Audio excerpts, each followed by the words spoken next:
Good morning. Today is December the 19th, 2022. I'm Frank Farmer, and we're here today as part of the Veterans History Project. This is a project authorized by Congress and administered by the Library of Congress. The objective is to interview and record as many as possible the stories of those veterans from World War II to the present. The library archives these videos and makes them available to the public both in person and online. The library also encourages other venues, such as historical societies and museums, like one we're in today, the New Smyrna Museum of History, to house these videos and make them available to the local population. Today, we're happy to have with us Mr. Bobby Greatrex. Mr. Greatrex was born in New Smyrna Beach, Florida, grew up in New Smyrna Beach, Florida, and served in the Marine Corps during the Vietnam War. So, Mr. Greatrex, first of all, let me thank you for your service and thank you for taking your time to come and share your story with us today. Thank you, Frank. Okay. Well, let me start off with you. As I said, you grew up here. Did you have members of your family who were in the military who were inspired you to go into the Marine Corps? Well, yes, I did have a brother that was in the Air Force for 8 years, and he got out, and he was air traffic controller, and got a job down at Miami at the control center on Palmetto Avenue. And so he, I think they made him extend for the second 4 years because of needing air traffic controllers. But anyway, he was in the Air Force. All right. Now that is the military. Now, you went into the Marine Corps. Let me ask you, what year did you graduate from the high school here? 1964. 64. Vietnam was just getting started in 1964. What did you know about Vietnam when because you joined the Marine Corps right out of high school, did you not? I had to wait about 6 months till November. All right. And then, yes, that's what, then they took us in.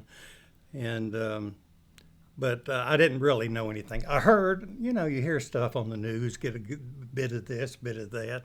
You didn't understand it, and basically just they're having some trouble somewhere in the world. But it wasn't a big thing to you. No. Casualties had not yet started to mount up, and people were not forming an opinion one way or the other very much about the war in 1964. Now, you said your brother went in the Air Force, but you went into the Marine Corps. What made you go into the Marine Corps? That's funny. I had a friend in high school that his brother-in-law was in the Marine Corps, a career Marine.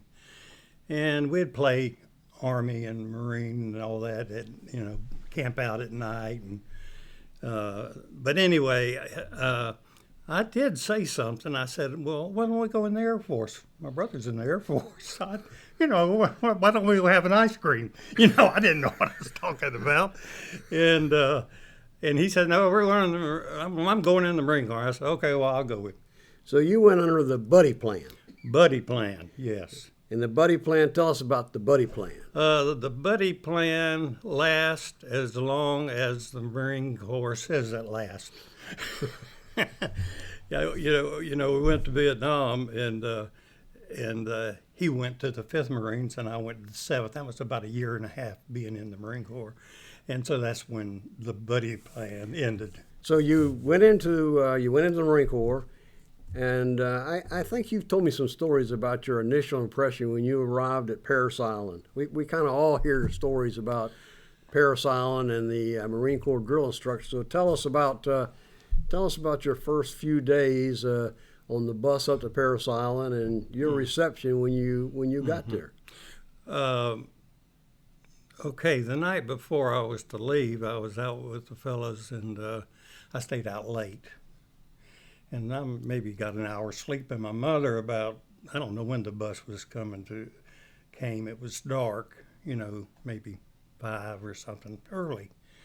And I was really tired, and I felt bad because I really couldn't talk to my mother until I give her a proper bye. So I had thoughts about that later. But we went to Jacksonville and spent the day in Jacksonville, and then they waited till to go to Beaufort, where Paris Island is, you'd had, it's, I don't know, 4-hour drive or so, maybe 5 in those days.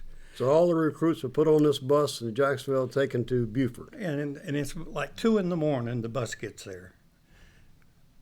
And they open the door, and everybody starts yelling and screaming. I mean, these drill instructors are all over us.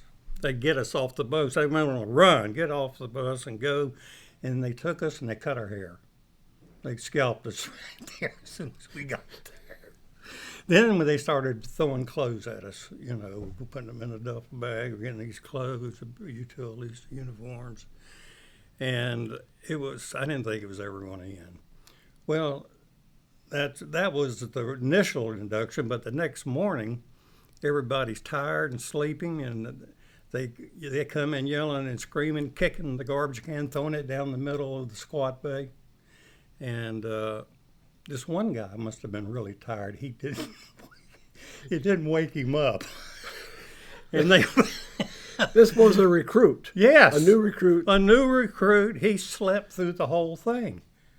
And boy, they said, "Are you crazy?" Yeah. And anyway, I'll tell you, by the third morning, we went from trying to get out of a bed to having our bed made, our clothes on, we're fully dressed, laying in that bunk, ready to go. I mean, that's how quick they just whipped us in that, hey, do this, this, this. And that's the way it was. So you knew it was a different world. It was really different. Sunday came along, and it was kind of a little break. You went outside, and they had these metal tables between World War II barracks. 1st Battalion and 2nd Battalion had wooden barracks. 3rd Battalion was brick building, like the firing range, a new building, and it was called Disneyland. And I was in 2nd Battalion, and that's where we had. But anyway, so we're going to wash clothes.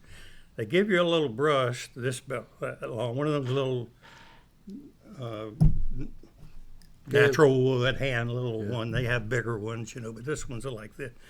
And we had a bucket, a pail, you know, with a handle on it. So we took the soap and put it on the clothes, and we scrubbed the clothes with this little thing. And and then we rinsed it, put it in the bucket with the water, and rinsed the soap out and hung it out. And I'm sitting, what am I doing here? And then, but see that little brush served every morning. And when we woke up, I don't know, 3, 4 o'clock, we would get those little brushes and bucket, put it in the water, and scrub the whole squad bay. It's wooden floors, and they were worn down too from scrubbing. But every morning we scrubbed that, and then we got out and went for a 5-mile, whatever, run. Then we went to breakfast. So it was Still dark. It was a little different than your high school days here in New Smyrna. Well, it wasn't like prom. How long was basic training in the Marine Corps? You know, I got there the 1st of November. And Christmas we were on it was hard for me to tell you to answer this, but we were on the rifle range trying to qualify for, you know, that. And I had a problem, and I went to the hospital, and I was swollen up. Anyway, I was going to be set back if I didn't go, and I went, and so I could qualify and not be set back and put in another platoon and stay there longer. So anyway, I made it, and I got by, and I just barely qualified. Well, actually, almost was a sharpshooter. I got marksman, though. And then didn't have all the dope on the rifle, and so I'm missing those days, hurt, but I worked it in. I see the little thing when they'd put a patch on the bullet hole, and then I'd move it over to, and I just worked it that way, and it worked out. So you graduated finally from boot camp, Paris Island. Mm-hmm. What was your MOS, your military occupation specialty? What was your? I was a rifleman for a rifle platoon is 0311. I was in a weapons platoon. weapons platoon was an M60 machine gun, which was a 0331, and a 3.5. There was another platoon of rocket launchers, 3.5, and they were 0351s. Now, that was actually these two platoons worked, but there weren't any tanks there to speak of, and so we didn't use the rocket launchers, and some of them went into platoons. We had one fellow just passed away, Bill Schilling. He was a radio. They sent him to radio school in Japan. But most of y'all got sent to we did, weapons type? Yeah, but it was mostly, at the beginning, we took a little bit of the 3.5, like a bazooka, 2 pieces. And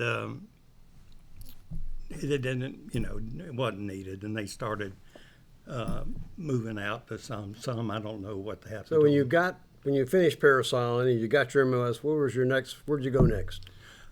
An extension of parasailing. You don't go home after boot camp. You go to ITR at Camp Geiger. And that's where we shoot a lot of different weapons, getting familiar with flamethrowers, grenades, M1s, BARs. So it's an advanced extension of where you're crawling under the wire, and into January, February, snow on the ground, mud there, and they're shooting. When they shoot over the machine gun over your head, and you're crawling under the wires. You still have the drill instructors in advanced training, or did they let up a little bit on you at that? Yes, it was a little. The platoon leaders, I guess, or the instructors, just herd us around. Go here, go there. Okay. When in the winter, that tear gas is bad too. I would think so. Yes. So you finished your advanced training, and had you heard again? Were you hearing much about Vietnam when you had finished your training? This must have been you were now into 1965. Yes, first part of 65, right. January. And there had been some. January. Yeah. There had been some big battles. The Atrang Valley that portrayed in the book and the movie We Were Soldiers Once. That had occurred in January of 65. So you all must have started hearing some things about Vietnam. Well, a little. Well, you're not. You remember you're in boot camp, and you're hearing things that they want to put in your head. Learning to be a Marine. Right. And the same thing when the others are. You're learning these weapons. You're trying to concentrate on that, and they're not. Say anything about the war. Now, when you finished your advanced training, I think you told me you went on a Mediterranean, what's called a Mediterranean cruise. Now, that sounds like that's a vacation, but I suspect it's not like a vacation. So tell us about your Mediterranean. Okay, it's the 10th Navy, 10th Fleet. They always have a battalion of Marines in the Med. And it happened to be, I was with 2nd Division in Lejeune, and we went over on this cruise. They call it's a Mediterranean cruise, 6-month deal. I was on a LST, Grant County 1174, but who's remembering? No, the real thing was that it was a flat-bottom ship.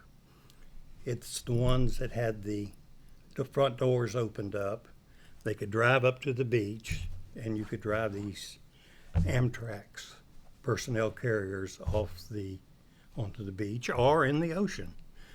And it was flat, and that means that when you got a little breeze, you almost turned over. we got some storms, and it made some 40-some degree rolls during that time. Did you get seasick? I was sick, but I never threw up, and I should have. You were just miserable. Yeah, I finally got through it, but now here you are. about a year and a half into your assignment. You're in 1960. You ever think about going to officer candidate school? No. Well, I really didn't. Well, see, but actually, that was before we went on the med cruise. The first sergeant, I was called to go to the captain's office. Well, the first sergeant got me and brought me in. I didn't know what was going on, and he said, "Well, you made a pretty good score, you know, if you'd like it." Here, I'm 19 years old, and they said, he said, you know, we go see the colonel and see if he thinks you can go to OCS at Quantico. And I said, well, First Sergeant, what does that mean? I'm trying to, you know, well, he's a first sergeant, I'm a private, and so I'm trying to, you know, act like I knew what I was doing. Well, he said, well, that means signing up for 6 years. Well, I'd already signed up for 4. I didn't know if they were going to put it together or what. And when he said 6 years, that was the magical. I had just got out of Paris Island, and he wants me to sign up for 6. So anyway. So you politely declined. I said, I don't think so, First Sergeant. But I regretted it later, too. Yeah. Yeah. Now, after your Mediterranean cruise, I said it's 1966. You volunteered for Vietnam. And on the cruise. Why would you volunteer for Vietnam? Because 99.9% is going to go to Vietnam whether they volunteered or not. That's the real story, you know. It's but I wouldn't, you know, there again, that naivety of a young kid, you know. If you do it, I'll do it. I'll jump off the North Bridge. And so you had some buddies that were volunteering, and we all did. We okay, just all did. I remember one guy from Boston, a short guy, and I can't remember his name, but he didn't want to go. Oh, he was upset.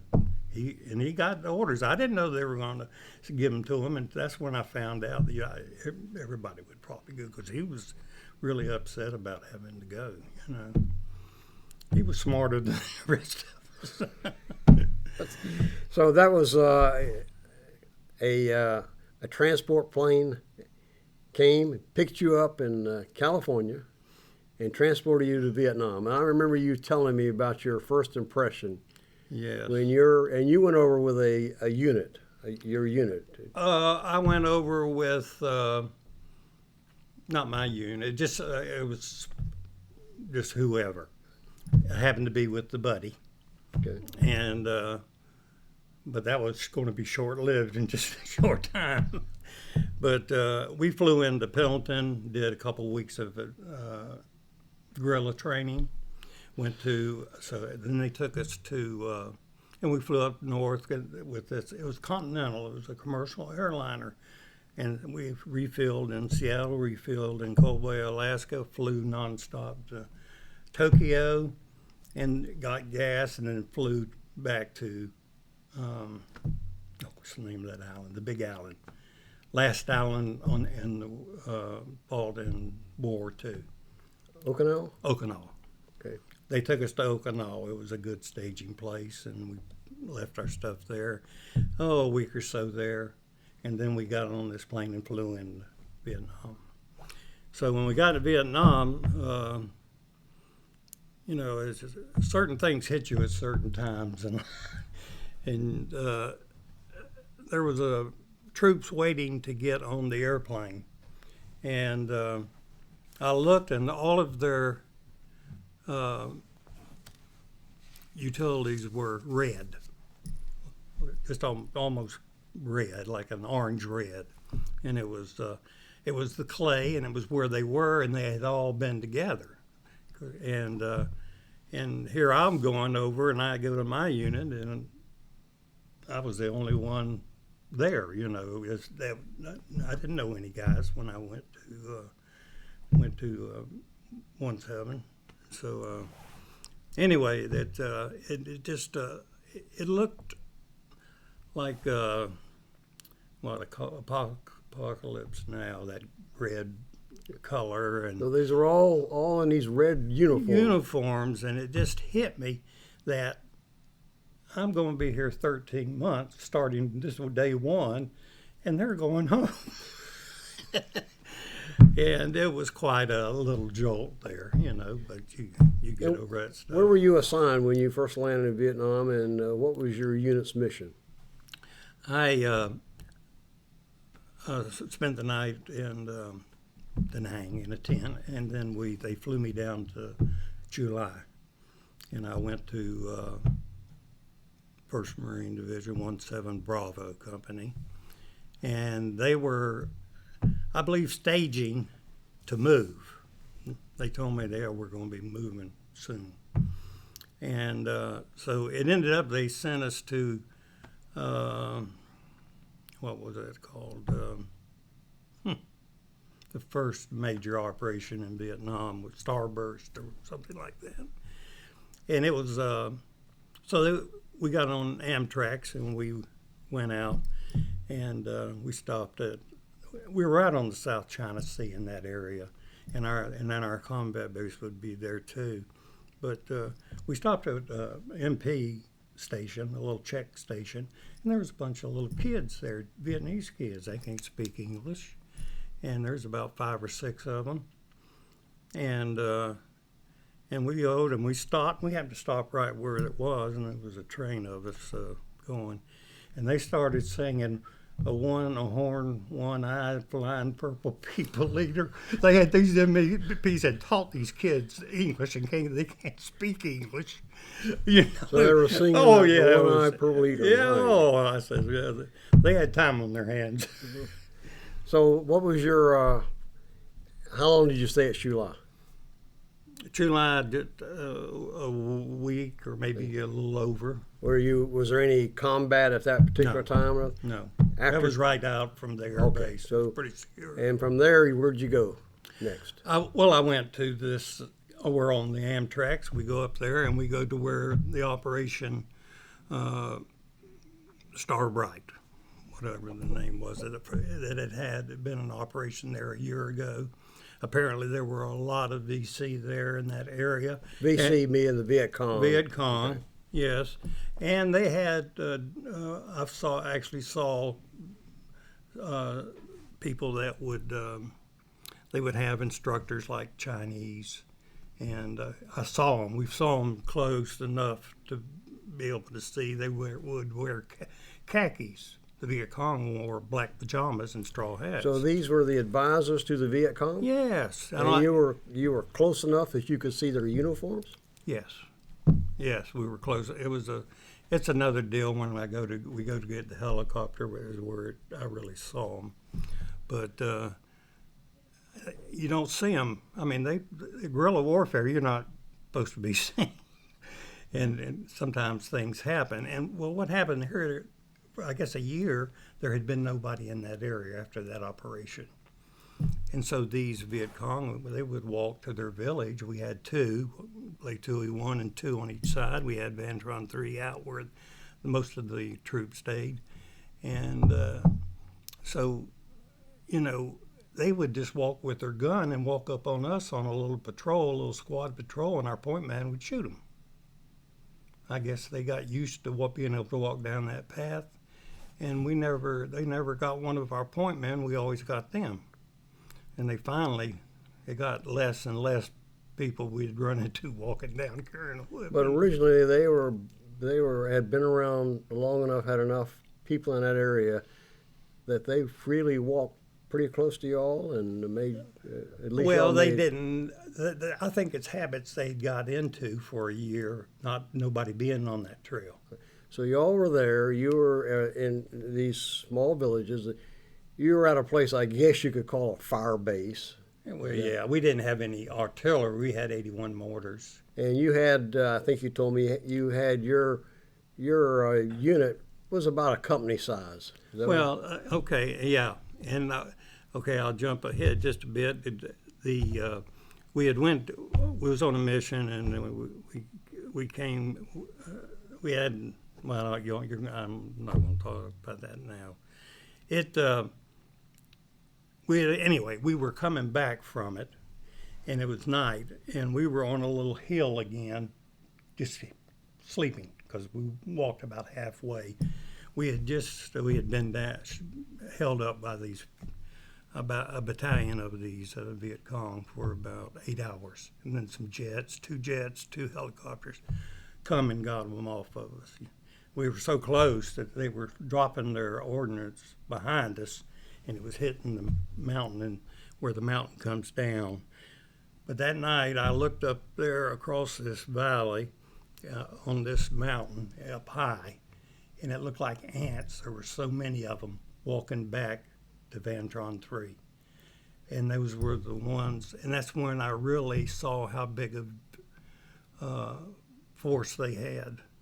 It was a lot of people. It was probably they were calling themselves a battalion. It would not be as many as ours, of course.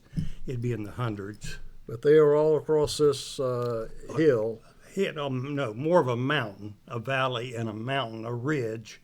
And that ridge there was a lot more to it, how we got, they could have got us, and we didn't lose a man. The Korean Marines on the other side, about 3 of them made it to us.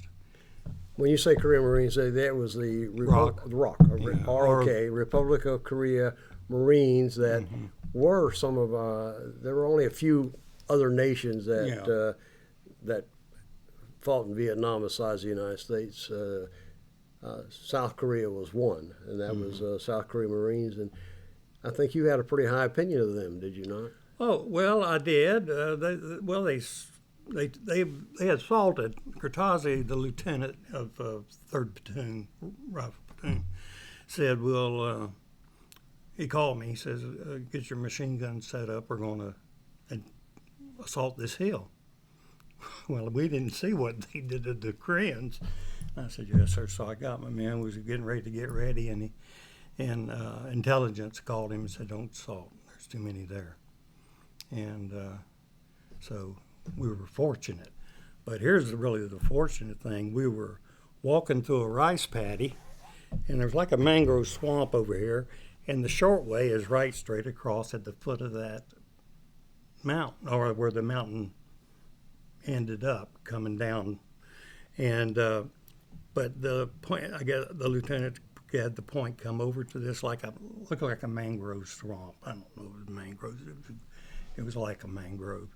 And we walked down that, and when they opened up on us, we had a bank to jump down in that swamp and protection. Now, if we'd have been out there in the open in a rice paddy, we would have had no protection. And it was a good move because a lot of would have died then. It was. Now, you told me that you did have some casualties on your first patrol out into that area. No, I maybe Easter of 1967. That whole unit hit a squad of ours, 9 men and maybe 5 popular forces from the village.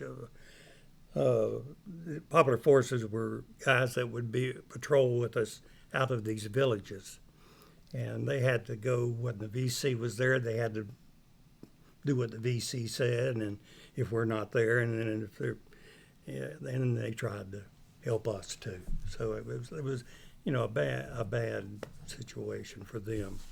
But they killed all of those, and a bird dog a piper cub that calls in firing missions happened to be there and saw all that force that the VC were out just to kill that one squad. And he called in a firing mission, and the Americans wouldn't fire on a village. Now the ROKs, the Korean Marines, you shoot 1 round at them, they level your village. They didn't have to hold up to those. But you did have somebody that got wounded that was right behind you on one patrol. Oh yeah, that was one we going over. Tell us about that. Well, we were going over there, and I just got a man in, and I was the platoon leader. weapons don't have officers, commissioned officers. They have non-commissioned. So I led basically 2 platoons, if I count the 351s. But anyway, I guess he knew I was that, and I don't know why I can't. But he was walking, carrying a machine gun behind me, real close, and I could see it. And I said, "Whoa, he's crowding me." Well, all of a sudden, we're walking down the beach, down by the water, and the sand dunes are probably 20 yards away. And they opened up. It must have been a small number. They opened up with automatic weapons, and we were right in the beating zone. Bullets were shooting around our feet, and I could see them between my legs on each side of me. And he's right on my back, and he gets shot in the leg. He must have took his leg out or something.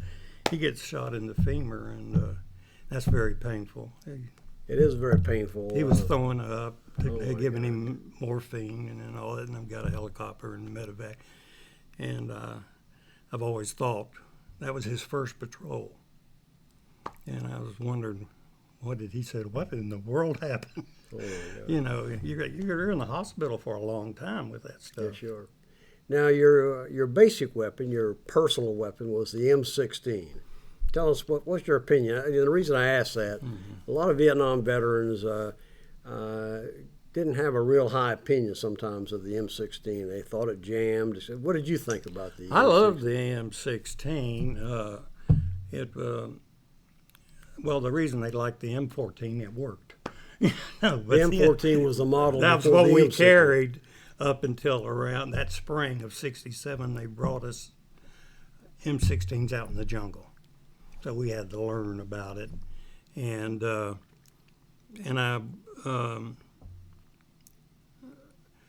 had one of my men, the captain, sent me a message to check the ammunition, about these misfirings, and so I went over there, and there was some boxes, and there was 2 kinds. There was a federal ammunition. There was a what's the other one? I forgot it, Frank. Lake City. They were made at 2 different places. 2 different places. Well, so I said, okay, I'll take some of whichever one I took. I don't know, and I put it in my M16, and I did this right around our tents and stuff. So I just shot it in the ground, and it jammed. I said, oh no, it's probably the extractor's torn the. Well, it wasn't. The extractor pulled it halfway out, but the casing on the front had ripped, and it swelled up, and it jammed. So I just pulled it back, and it came out. I said, well, let me do it again with the same rubber. And so I tried it again, and it jammed again. So that's 100%. So I went to the other round, Federal or Lake City, I don't remember. And it didn't jam. Shot twice. And I told the man, I said, go tell the man, the captain, that we need to get rid of this so-and-so, maybe. I don't know if it was Lake City or Federal, I don't know. But one was all right. The other one that was made at the other location was apparently defective. Well, I say it was weak. It was not mixed. Okay. The cartridge wasn't mixed strong enough. So you all learned to use the cartridges made at the place that Yes. was not. Yes. Now, you've already talked a little bit about the Viet Cong and the North Vietnamese. Tell us about what's your opinion of the Viet Cong and the North Vietnamese as military opponents? Well, I didn't see them very often. We first got there to that fire base. They shot at us every day. I mean, they just sniped. They didn't attack. They knew what our size was. One time, I had one of my machine guns. They shot at them. Captain called me. He says, "Don't open up those machine guns unless they're attacking." He didn't want them to know the position where we have them. So I told him, made sure everyone know, do not, if they're shooting at us, do not shoot the machine guns. just go through it. And so, and they'd shoot when how helicopters come in. Yeah. You start getting like this because you're going to get shot at. But anyway, so with that, yes, they were good, and they kept concealed. I run across them, but usually it's just one or two. We were protecting that same place where they had shot up. It was a rice paddy, a big rice paddy, and they were going to sit up here. Well, I was taking a machine gun up there. That was going to sit up there, and they wanted us just to keep an eye and let the people go deal with the rice, and we would have a security for them. But I shot, and twice in a cornfield. He's running here, and he must have got away. I tried to lead him on that shit after the second, but I couldn't see him. He just But I gathered you kind of thought that the North Vietnamese and Viet Cong were pretty good soldiers from their perspective. Well, we're fighting guerrilla. That's all I can go by. That's what they're going to hide. And I tried to do what they did. I tried to hide. Now tell us about what were your rations in Vietnam? Sound like you were out in the field a lot. We never. I didn't have a fresh shower for 9 months. I went, and at first they sent me to China Bay for 3 days. That's near Da Nang. But I said, well, what my understanding was you can go in 3 months on R&R. And so I waited 9 months. So I only had that not long afterwards. And I got on the truck. It's a truck. We call them 6x. They just carry, transportation. And they were going to take us in, and I knew this guy from the other platoon. And I said, where are you going? He said, I'm going on R&R. I said, you just went. He says, you're eligible every 3 months. You didn't know that. I didn't know that. I don't know where So most of the time you were out in the field. Most of the time you did not have, you said you didn't have a shower for 9 months. Yeah. So I assume you didn't have. No milk. No milk. You didn't have hot food often. Oh, well, we heated it. Well, we ate. We ate C rations, put C4 under it. So the heated meals was your C rations that you heated up by burning the C4, the explosive. Every Vietnam veteran tells a story about heating up their coffee, heating up their food with the C4. Somebody figured out how much that C4 cost the United States government, how much it cost to take a piece of it and heat up your coffee, and it came out to $175 a cup of coffee. Well, it was worth it. It was a good cup of coffee, especially early in the morning. It's dark and you got a poncho over you. So it was a good coffee. Yeah, it was worth every penny. Now, as you lived on K rations, and I always ask all the veterans this, because everybody remembers, what was your favorite? The C rations had about 6 different varieties of food.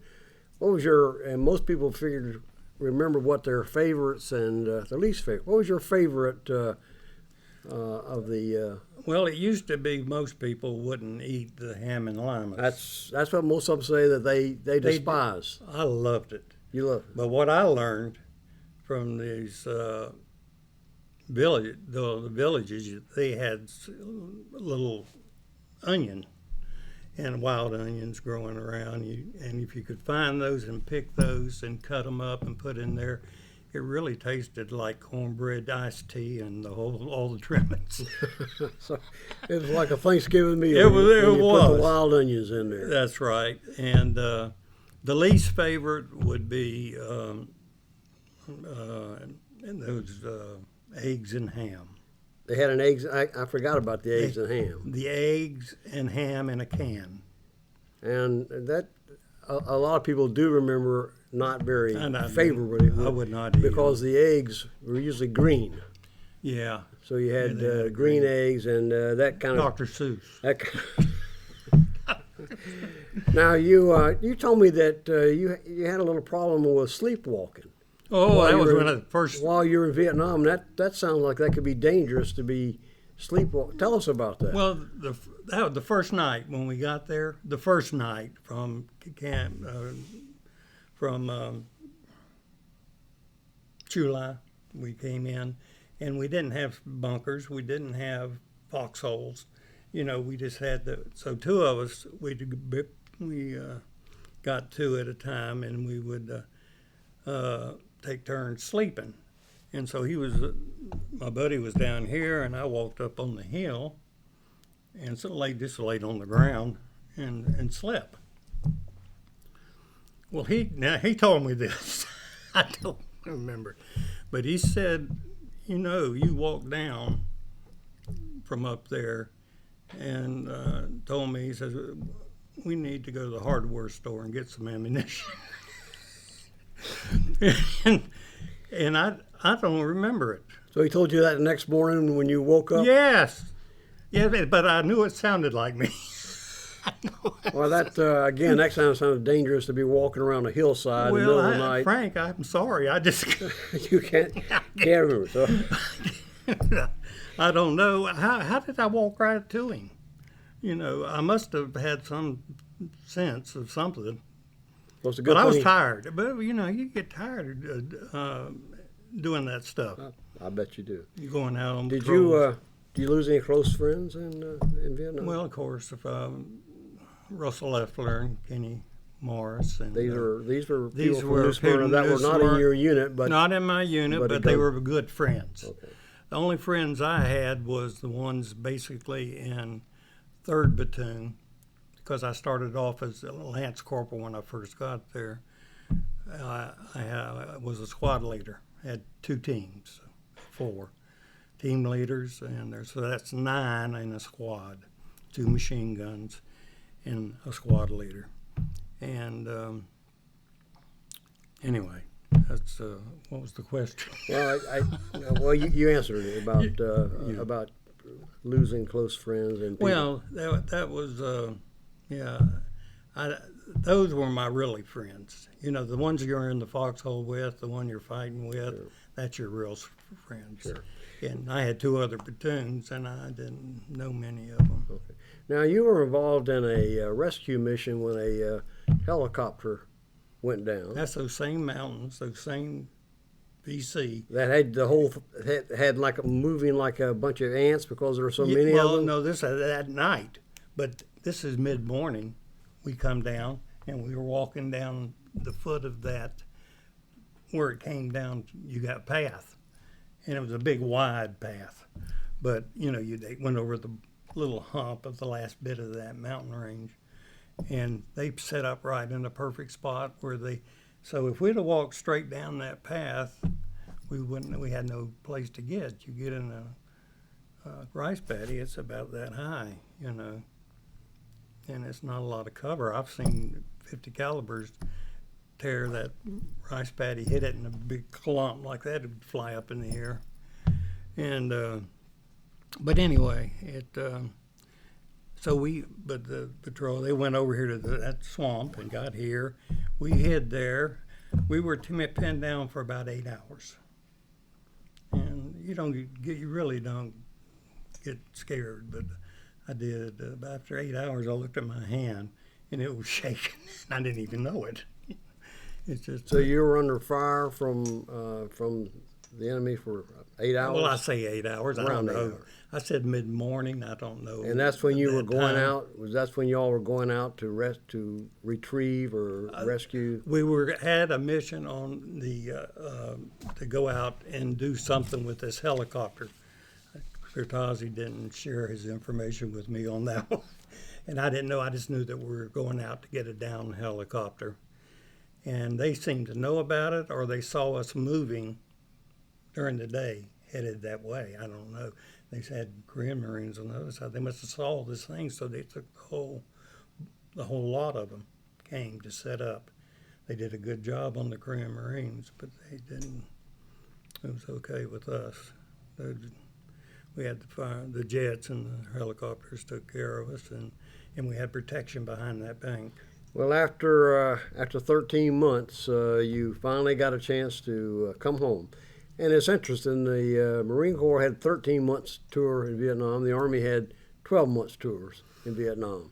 And that was, Well, you see, I counted that up. I told you November the 1st. Well, that's a good 4 weeks, or 4 weeks, November, you know. okay. Then December was the whole month of December. That's 31 days. Now, we're at the rifle range, so we're still at boot camp. Then sometime in January, we left. And like I said, that's just a continuation of boot camp, so I don't know how many days it was. I know that they had something going on, and they put us off about 20 days behind time to go on to the ITR, and we cleaned the rec center and all that, and they could play music in there, and I guess the NCOs, might have been the NCO club, but that's where I first heard that Temptation song, My Girl. And I said, oh, that's nice, And I don't know why. I just remember it as. But you finally got a chance to come home. When you told me the story about that was your ride from your base camp back to catch a transport plane. Was one of the most dangerous rides you'd had. Tell us about that. Well, in my mind, it was. I was concerned. They took. We were at Hill 4, and we hadn't been there long because we'd been to the Hill 10, then Hill 4, and it's all flat. No, the Hill 10's not. It was a bridge, and they're way down. But the last place we were at was flat, and so our day was like doing barbed wire and all of that, just trying to build up the defenses. And somebody else had been there, and they didn't do too good a job, So anyway, all of a sudden, I get a message, I'm going home. I'm saying, well, my buddy's been home for about a week. Actually, he came to Daytona. We flew us into Daytona and picked me up. But, I just, oh, okay. I'm going home. I don't know. I didn't have a real high or low. But they took my weapon from me he says, next day, tomorrow, you get on the bus, on that 6x, and they'll take you to Da Nang. And so I got on there, and they took my weapon, and then we started going. I don't know how many miles it was from Hill 4 to the air base, but there's a lot of open area, a lot of area to be ambushed. And you had no weapon? I had no weapon. I did look up in the cab. He had me in the back of the truck. And if I'd have known, I'd have got up front maybe. But I'm looking there, and I said, okay, he's got that there. He can drive, and I'll get that M16, and we'll try to make it. But, of course, they knew. I just was being cautious. But I started thinking, and here's that thinking again, these different things coming down. I'm going how I was feeling. 3 or 4 times I had feelings. And I said, I thought high school was like a distant memory. I don't remember any, it wasn't never on my mind. And, it seems like life had started, and when you're in a emotional situation, I guess these thoughts come to you, when So you were thinking, here I am, that's my last leg in Vietnam, to get on a plane to go home. I don't have a weapon, and good God, what if I get shot now? Yeah, well, at this point. But I can't stay there, Frank. I have to get out of that feeling. That was my initial thought, was saying, hey, I carried a weapon for 13 months. I didn't even know I had it, And one time I was in there shooting in Camp Geiger when I was instructing there. And a platoon was coming in, but I didn't know I was by myself. And I was shooting this, and I was shooting slow. Well, it was close, a piece of wood. I keep popping it up in the air, and I didn't miss. And then finally I got out there a little ways and I went pop, pop, pop, pop like that. And as fast as I could get back up on the target, maybe not quite as fast as I said, and hit it every time. And then I heard these recruits were clapping. I mean, I put a show on for them. Now, if I'd known they were there, I wouldn't have hit one of them. But you know, it's funny like that. You're just relaxed with the weapon and you just try to be it. So you did make it, obviously. You made it to the plane. You came home. And, you know, Mr. Greatrex, I ask all Vietnam veterans this.